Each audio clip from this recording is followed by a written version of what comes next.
Spoštovani gospe in gospodje, lep pozdrav tudi z moje strani. Zahvala organizatorjem Inštituta Jožeta Pučnika za povabilo in tudi za naslov teh razprav posvečenih dr. Jožetu Pučniku. Mislim, da bi bil on, če bi bil živ, teh razprav in te teme vesel, ker je razmišljal zelo podobno kot tudi uvodničare, ki smo jih pravkar slišali. Nekaj bistvenih stvari, ki sem jih želel tudi sam povedati, sta že pred mano povedala akademik.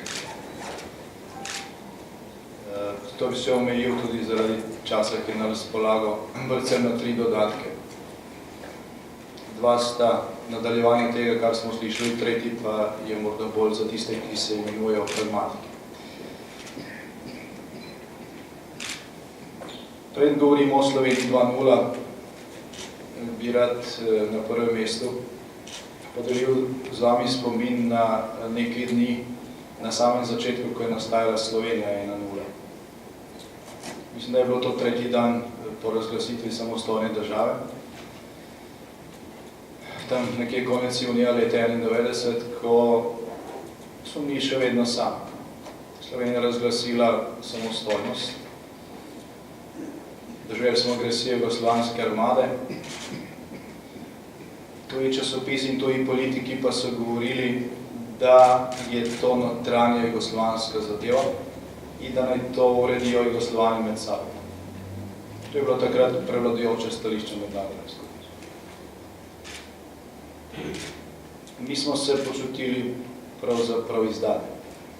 Izdani od tistih, katere smo verjeli, da delijo iste vrednote z nami, da imajo na prvem mestu človekove pravice in demokracijo in svobodo posameznika in da tega ne postavljajo na drugo ali pa na 3. mesto za nekimi pragmatičnimi interesi. Mi smo takrat tiste dni na lastni koži občutili, da temu ni tako. Spomnim se pisem, ki sem jih takrat dobival, pisem razočaranih sodržavljanov, ki so izražali pravzaprav obup nad tem, da so nas vsi pozabili. Slovenija je takrat zdržala in potem se je tudi ta mednarodna podpora začela obračati, vendar se nikoli ne bi, če se pa sami ne bi postavili na lastne noge in se tudi sami osamosvojili. Rešitve zunaj nikoli ne bilo. Potem smo spremljali nadaljevanje podobne politike, ko je šlo za Bosno, za Miloševićevo vojno v Bosni, tudi za delitev med Miloševićem in Tudžmanom v nekem kratkem obdobju, v tistem času. Spremljali smo situacijo, ko se je Bosna, oziroma ko so se Bošnjaki v Bosni goloroki upirali Miloševićevi armadi, ki jo je mednarodna skupnost okrepila še s tako imenovanim embargom na uvoz orožja v Bosno in Hercegovino. Jugoslovanska armada in Milošević seveda orožja niso potrebovali, ker so nam je veliko. Bogi reveži, ki so jih tam pobijali, pa so to potrebovali, vendar jim je mednarodna skupnost odrekla tudi pravico do samoobrambe. Ne samo, da so jih pustili na cedilu nekaj let, ampak so jim odrekli tudi pravico do samoobrambe. Slovenija je bila takrat pravzaprav enodušno na strani tistih, ki so bili prepuščeni enaki usodi, kakšni smo bili prepuščeni tudi mi v tistih prvih dneh po napadu. In potem je prišlo leto 2011, ko se je neka, vsaj na ravni posameznika in njegovih pravic in pravice do življenja in do svobode in tako naprej, začelo odvijati v Severni Afriki, na Bližnjem vzhodu in tudi v Libiji. In takrat smo slišali predstavnike slovenske države, uradno politiko slovenske države, ki je govorila natančno tisti jezik, kot so ga govorili konec junija leta 1991, tisti, ki so želeli Slovence prepustiti lastnim sobam. Uradno stališče slovenske politike je bilo, to je njihova notranja zadeva, tudi Gaddafijev režim ima legitimnost, nasprotujemo vmešavanju od zunaj. Čez 2 dni, ko je bila sprejeta resolucija Varnostnega sveta Združenih narodov, se je skušalo ploščo vrniti. in se zdaj tudi ta naša uradna politika kao strinja z odločitvijo, legitimno odločitvijo Varnostnega sveta Združenih narodov, ampak ne govorimo o tem. Govorimo o tem, kam smo prišli po 20 letih. Ko naenkrat tisti, ki nas predstavljajo v svetu, pravzaprav govorijo isti jezik, isti pragmatični jezik, ali pa če hočete, isti jezik nekih drugih interesov, kot pa tisti, ki morajo biti v ospredju in v zaščiti. In ko Slovenija naenkrat preko svojih uradnih predstavnikov drugim odreka pravico do pomoči, kakršno smo si sami zelo želeli in za kakšno smo bili prikrajšani. 20 let je minilo in naredilo se je nek razvoj v, po mojem mnenju, popolnoma napačno smer. Z vrednostnega stališča, z moralnega vidika ali pa z vidika etičnega imperativa, o katerem je govoril gospod Niko Grafenauer, je to pot popolnoma nazaj. Tam smo padli. Nekaj tednov nazaj, na začetku teh vstaj v Severni Afriki, na Bližnjem vzhodu in libijske krize, sem bil v Helsinkih na političnem vrhu Evropske unije, organizacije Evropske ljudske stranke, kjer je tekla razprava, na kakšen način pomagati ljudem, ki so postavili lastno svobodo, varovanje človekovih pravic in tudi demokracijo. In Evropa je bila enako razdeljena, kot je bila razdeljena takrat, ko je šlo za nas, ali kasneje za Bosno. Ključen pomislek je bil, kaj pa bodo prinesle svobodne volitve, recimo v Egiptu ali pa v Libiji ali pa v kakšni drugi arabski državi, se končno tam lahko zmagajo ekstremisti na volitve.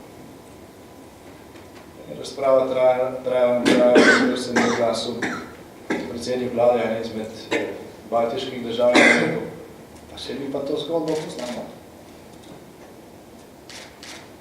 Litva, šlo je za Litvo, Litva se je osamosvojila, vedla demokracijo, ampak na naslednjih volitvah so pa zmagali komunisti. Tisti, ki so naredili litovskemu narodu precej več škode, kot pa je naredil Mubarak egiptovskemu, če bi upoštevali velikost obeh držav in žrtve in tako naprej. Ampak je bil sistem drugačen in pač na naslednjih volitvah smo spet zmagali mi. Tako to se lahko zgodi tudi v Egiptu, lahko se to zgodi v Libiji, končno se je to dogajalo v Turčiji. Potem se je razprava obrnila po mojem mnenju v pravo smer. Za razliko od Bosne je zdaj mednarodna skupnost potrebovala bistveno manj časa, da je sprejela nekatere ukrepe. Čeprav je, so še vedno različna mnenja in tako naprej. Preseneča pa to, da je tukaj Slovenija vsaj uradno na strani tisti, ki ne razumejo pravzaprav, kaj je tukaj primarno in kaj so tiste neke temeljne vrednote. Za razliko od drugih vzhodnih in srednjeevropskih držav, ki to razumejo, ker so to pač vsi izkusili na lastni koži. In najprej je šlo v tej razpravi delitev na pač tiste, ki vedo, zakaj gre, ker so to izkusili, na tiste, ki so to brali samo v knjigah. Politiki Zahodne Evrope, rečem, ne govorijo o lastnih izkušnjah, ko govorijo o ogrožanju demokracije in človekovih pravic, ampak govorijo o izkušnjah svojih očetov. To je prvi tak primer, ki bi nas moral strezniti. Kje zdaj je Slovenija? Kam smo padli, da pravice, ki smo si jo sami vzeli končno, ki smo jo zagovarjali, pisali naše programe, končno smo to zapisali v temeljno ustavno listino, nekrat ne priznavamo drugim. Niti pravice do svobode, do demokracije, do dostojanstva. Drugi tak primer je bil omenjen strani obeh predhodnikov. Gre za odnos do mrtvih. Tukaj mene ne moti toliko dejstvo, da se skuša pietetni pokop mrtvih rojakov, umrlih kadarkoli pač v zgodovini, strani tistih, ki imajo tukaj pač kosmato vest, potisniti nekam ozadje in zadeve čim bolj odmakniti od javnosti in od pač nekega trenutka, ko je bilo dejansko treba nekaj narediti. Moti me odnos tistih, ki pravijo, da je to pravzaprav da je ukvarjanje s to temo kulturni boj. Čim pa so se s to temo ukvarjali v to kulturni boj? Zakaj je to kulturni boj? Že antična ljudstva so vedela, da je pač treba mrtve dostojno pokopati. Tisočletje nazaj je bila to ne povsod, ampak vsaj v bolj takratne razmere civiliziranem svetu obče človeška norma, ki ni pravzaprav nihče oporekal. V Sloveniji leta 2011 pa se temu oporeka. Tudi tisti, ki drugače na nek način so dobromisleči in se strinjajo s tem, da je tukaj treba narediti, ampak pravijo, razprava o tem pa vodi kulturni boj, na koncu ni nič od tega in to na nek način samo ukrepi tiste, ki so proti temu, da se ta civilizacijska norma upošteva. Če nekaj narobe in če vsi molčijo, potem se stvarno nikoli popravlja. To moramo vedeti. In je to popolnoma napačen pristop. In ponovno, leta 2011, zakoračili smo v 3. tisočletje, je to še kar neka dilema, v Sloveniji, pa ne bi smelo biti, tako kot tisto prvo ne bi smelo biti.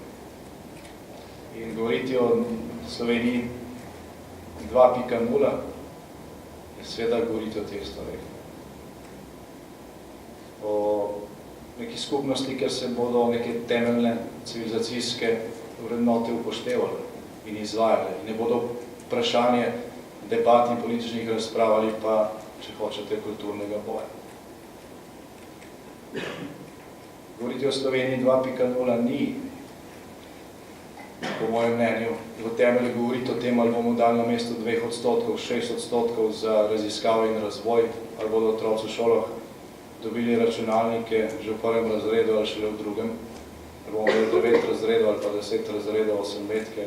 To so vse tehnične in sekundarne vprašanja.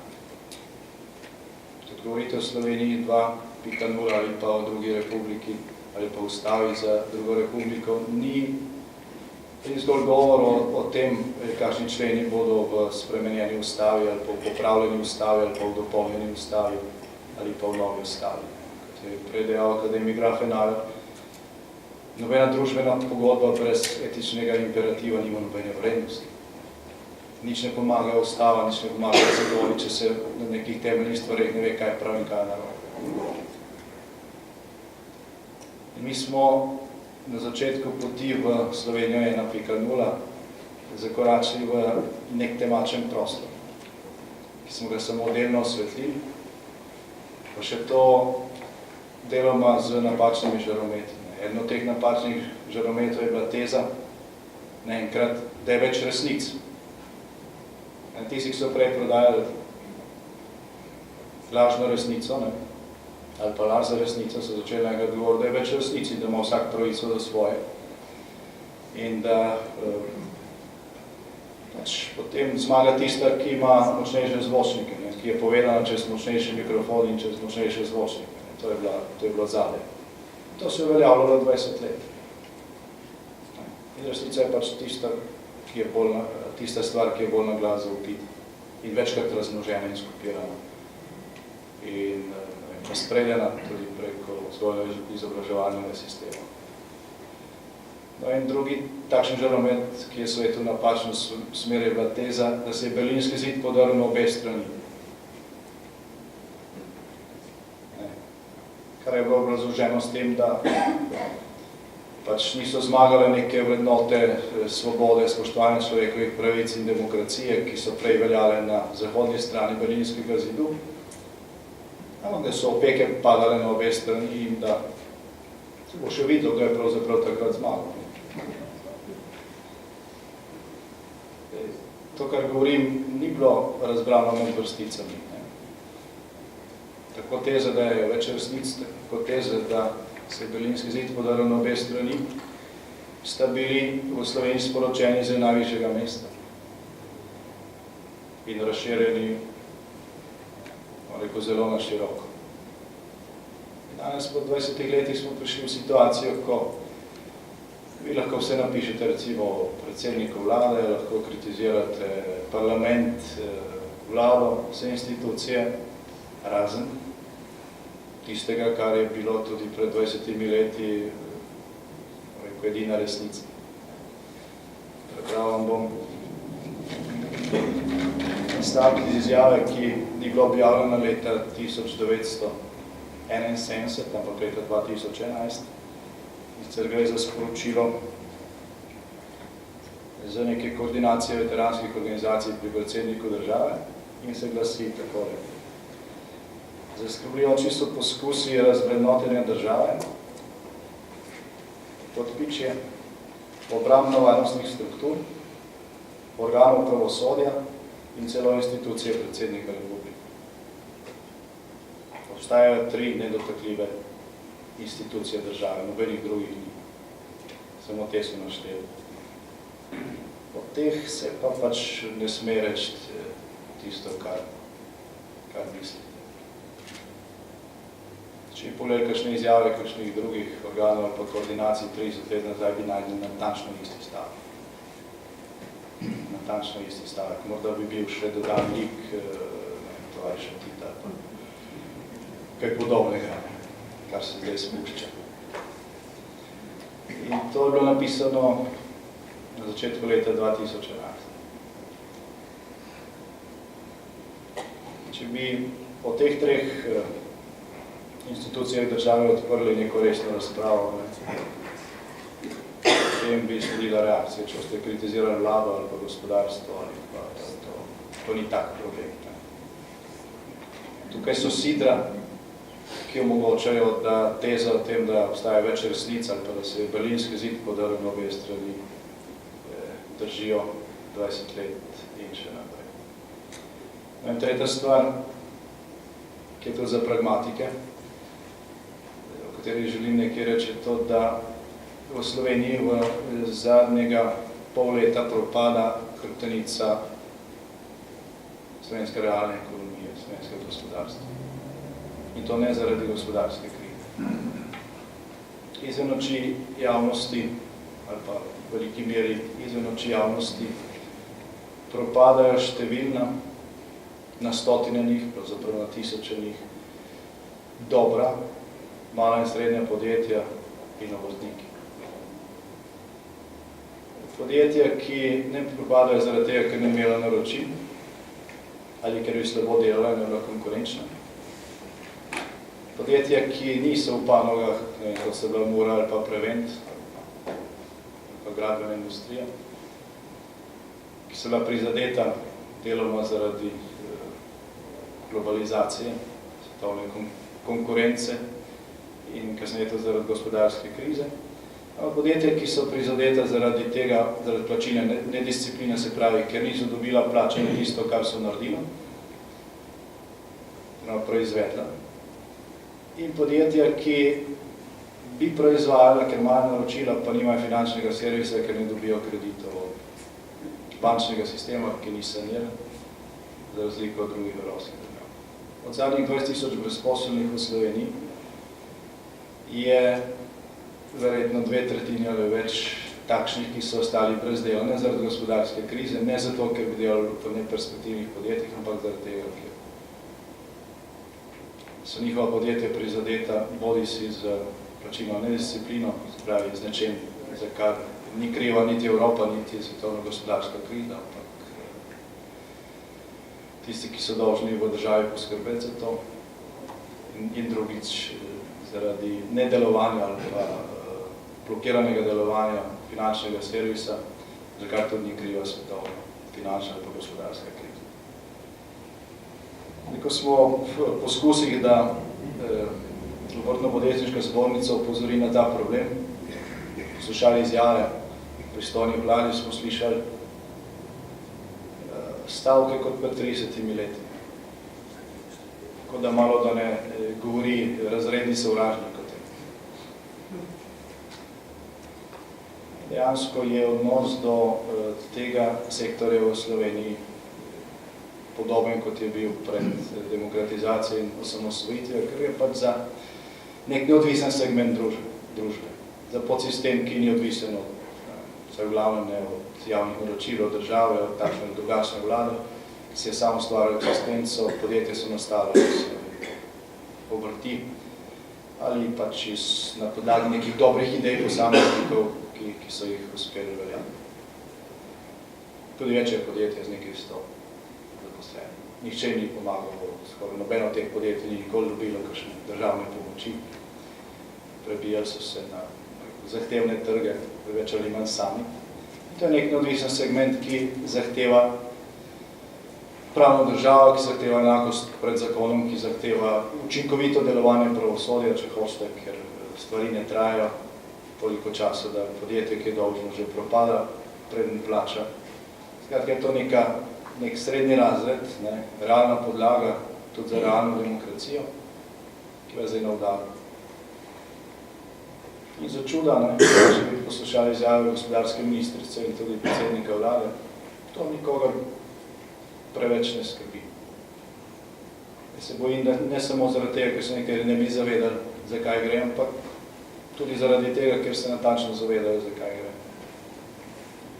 Izginja še en avtonomen podsistem slovenske družbe, ki je bil kakorkoli, in to vzamete, tudi neka osnova za delovanje pravne države, ki so zahtevali zaradi tega, ker pač trg potrebuje regulacijo, v tem smislu, da so pred zakonom vsi enaki, tudi osnova demokracije. Tranzicijska levica, ki je na oblasti, ima bistveno rajš sisteme, ki so podrejeni, ki so tako ali drugače odvisni, ki so jih tako ali drugače drži priklopljene na državne jasli, preko takšnih ali drugačnih agencij, skladov in tako naprej. Zadnje 3 leta v Sloveniji poteka povsem obraten proces, kot pa umik države iz gospodarstva. Poteka proces preko različnih vzvodov vračanja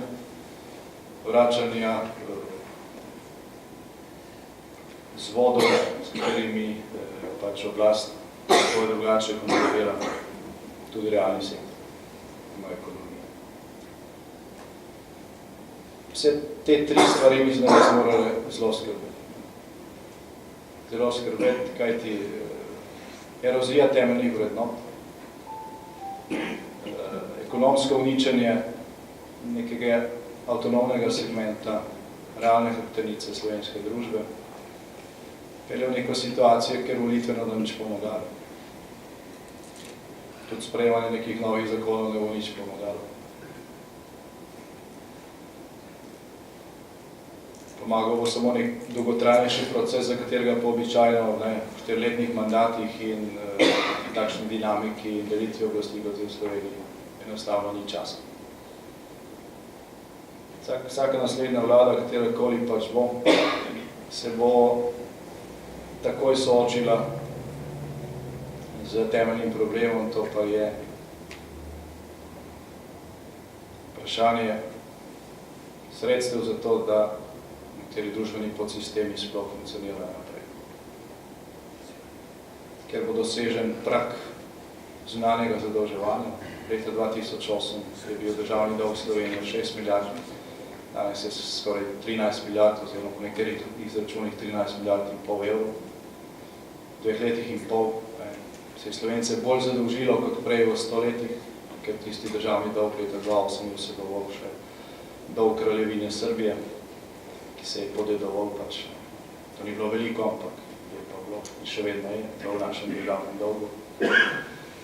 In prihajamo do praga, preko katerega ne bo šlo. Nad katerim so sicer številne evropske države, kar slišimo, ampak so bile tam že prej, so bila sprejeta nova pravila igre v Evropski uniji in so bila predvsem tam prej, preden se je začel vzpostavljati sistem sankcij, ki bo v prihodnje bistveno bolj deloval, kot je v preteklosti. Slovenija je majhna ekonomija, za razliko od Italije ali pa Španije. Torej, razprava o tem, ali in kakšna Slovenija 2.0, tudi razprava o času. To Slovenija 2.0 po moje prišlo, prej ali slej. Nobena družba se, še posebej v nekem širšem okolju, v katerem živimo tudi mi, ne more razvijati tako nasprotno od nekih temeljnih postulatov tega, kaj je prav in kaj je narobe. Pride do kraha. Vedno pride do kraha. In ta razvoj seveda ni slučajen. Danes, če pogledamo samo enega od segmentov, ki ilustrira pač to, kar mislim, da smo vsi trije govorili, recimo imenovanje na ključne funkcije v Sloveniji. Predsednik Vrhovnega sodišča, Generalno državno tožilstvo, da je Ustavno sodišče, čo za urednike na televiziji. Ko pogledaš biografijo teh ljudi, ima ta biografija eno značilnost. Bodi si, da so nasprotovali demokratizaciji, kršili človekove pravice in pač imajo neke grehe, zaradi katerih se jih lahko drži. Bodi si so nasprotovali slovenske osamosvojitve. Neposredno. Javnost. Preberite časopise z leta 1990, 1991. Našli boste vsa ta imena. Celo nekoga, ki je pisal, kako se Slovenija ne sme osamosvojiti, ker kateri ligi bodo pa naši športni klubi nastopali. Lepo vas prosim, ne?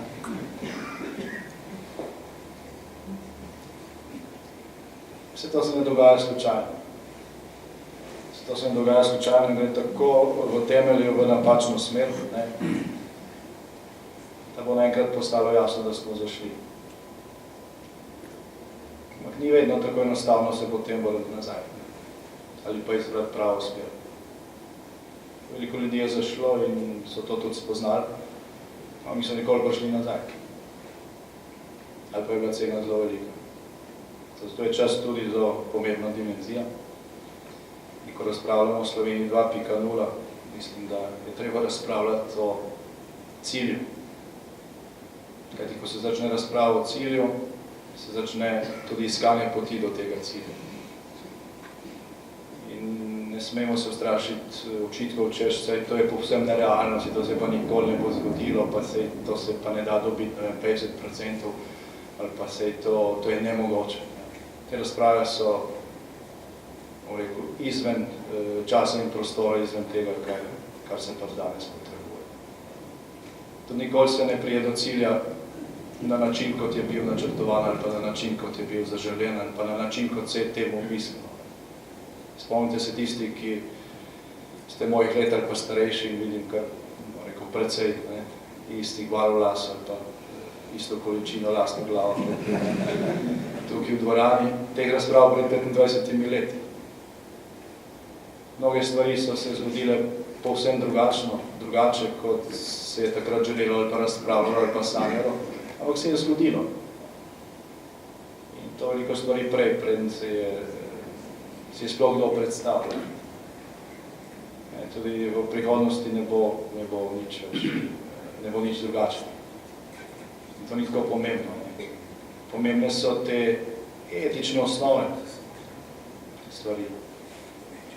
Pomembni so cilji, pomembna je razprava, kajti šele, ko se ta razprava se začne zbirati energija, ki je potrebna za to, da se cilj dosega. Z tega vidika še enkrat zahvala Inštitutu Jožeta Pučnika, ker je ne prvič, ampak zdaj že nekajkrat v tem zadnjem času, ko se ta potreba zelo jasno nakazuje, začel prvi prostor za to razpravo. In če hočete za zaključek, kaj jaz mislim, da bi moral biti cilj. Cilj Slovenije 2.0 je, po mojem mnenju, oblikovati dom za svobodo in pravičnost. Dom za svobodo in pravičnost.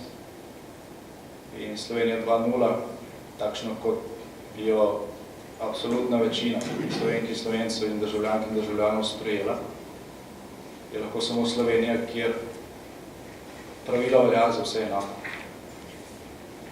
ko bomo to vzpostavili, bo vse ostalo prišlo samo po sebi. Hvala lepa.